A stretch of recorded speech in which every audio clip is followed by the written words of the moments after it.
pada tahapan pembersihan diri dengan mengerjakan zikir latifah, mulai dari latifah kolbu sampai latifah kulu jasad.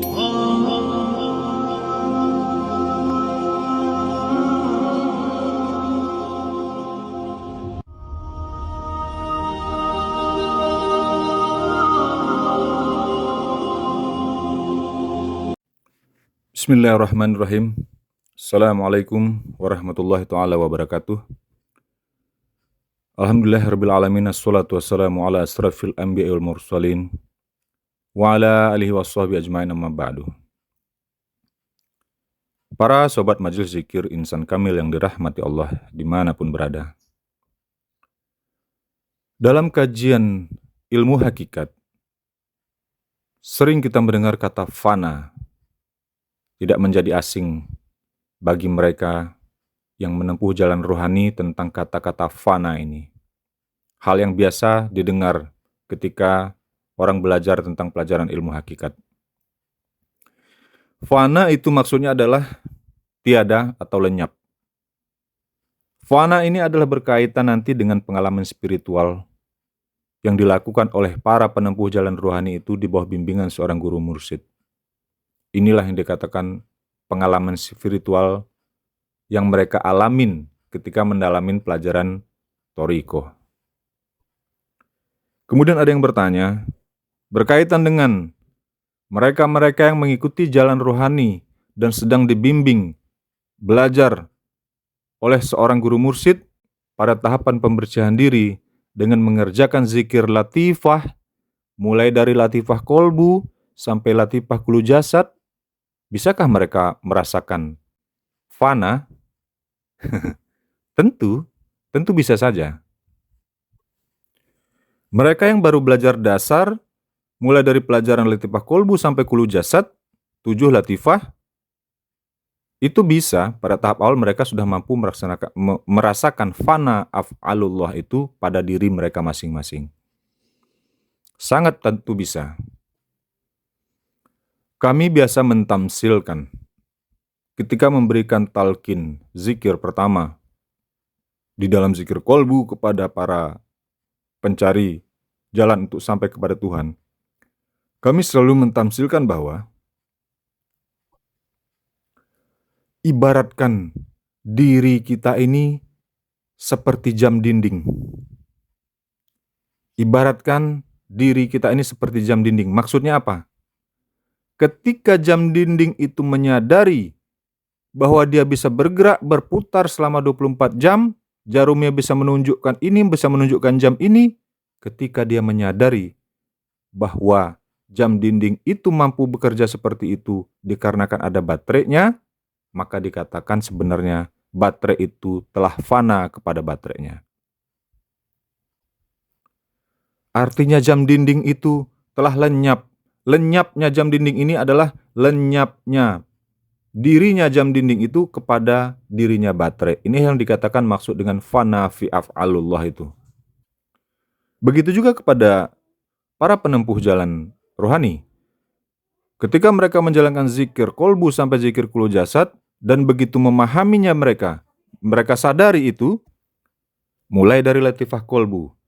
Mereka betul-betul menyadari gerak af'alullah yang menghidupkan diri mereka.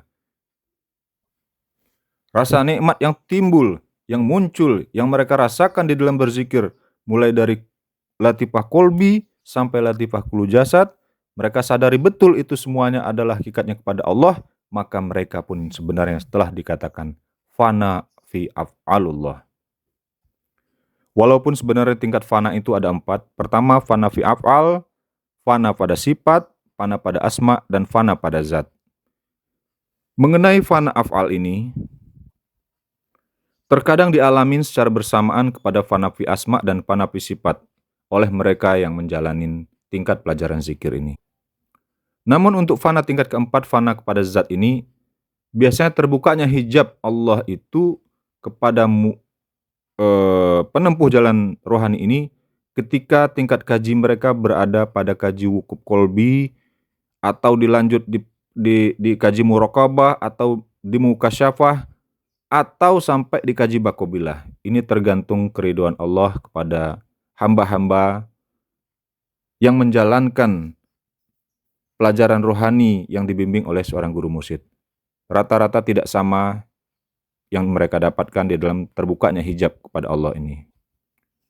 Namun yang pasti, bagi mereka yang tertib mempelajari jalan rohani ini di bawah bimbingan seorang guru mursyid, insya Allah semua akan merasakan pengalaman spiritual yang menakjubkan, karena mengalami sendiri semua pengalaman rohani itu pada tingkatnya masing-masing. Karena mereka menempuh pelajaran ini dengan sungguh-sungguh. Keempat fana itu adalah capaian yang hendak dituju para penempuh jalan rohani ini yang dibimbing oleh guru mursyid. Ketika mereka telah mengalami fana billah ini, atau lenyap diri mereka kepada Allah ini, maka beberapa manfaat yang mereka akan terima. Yang pertama, ketika mereka telah fana kepada Allah, maka saat itulah mereka telah sampai atau usul atau liko kepada Allah, khususnya fana fizzatullah ini tadi yang pada tingkatan keempat. Yang kedua, ketika mereka telah usul sampai mereka kepada Allah, pasti bisa menetapkan dan mengesahkan Allah itu secara benar, tidak ragu lagi, sesuai dengan tuntunan Allah, sahabat, dan kepada tuntunan yang diajarkan oleh guru-guru mursyid, agar terbebas dari syirik, akibat daripada tidak mengenal Allah, sehingga saat masih di dunia ini, mereka sudah mengerti jalan untuk kembali kepada Allah sebelum ajalnya datang. Yang ketiga, ketika mereka telah usul kepada Allah itu, maka telah pula mampu dan memahami serta mempraktekkan hakikat Muhammad Rasulullah itu bagi dirinya. Yang keempat, aplikasi dari diri mereka yang telah usul kepada Allah itu tentu berdampak cara mereka beribadah. Karena mereka telah memiliki ilmu dan tata cara untuk menyampaikan semua ibadah yang mereka kerjakan itu agar sampai kepada Allah Subhanahu wa Ta'ala. Dan yang kelima, salah satunya lagi adalah ketika mereka telah usul, ini menjadi suatu yang penting bagi mereka untuk menjalani kehidupan di dunia ini dengan hati yang ridho, lagi diridhoi oleh Allah Subhanahu wa Ta'ala. Itulah hal-hal penting yang dicapai oleh para penempuh jalan rohani menuju Allah Subhanahu wa Ta'ala yang telah menyelesaikan fana mereka itu, mulai dari fana af'al, asma, sifat, dan zat. Keuntungan itulah yang akan mereka dapatkan sebagai janji dari Allah kepada hamba-hambanya yang menuju kepadanya. Semoga kajian ini menambah gairah kita untuk terus meningkatkan kualitas agama kita, kualitas ibadah kita, untuk sampai kepada derajat insan kamil. Amin, amin ya rabbil alamin. Billahi taufiq wal hidayah. Wassalamualaikum warahmatullahi wabarakatuh.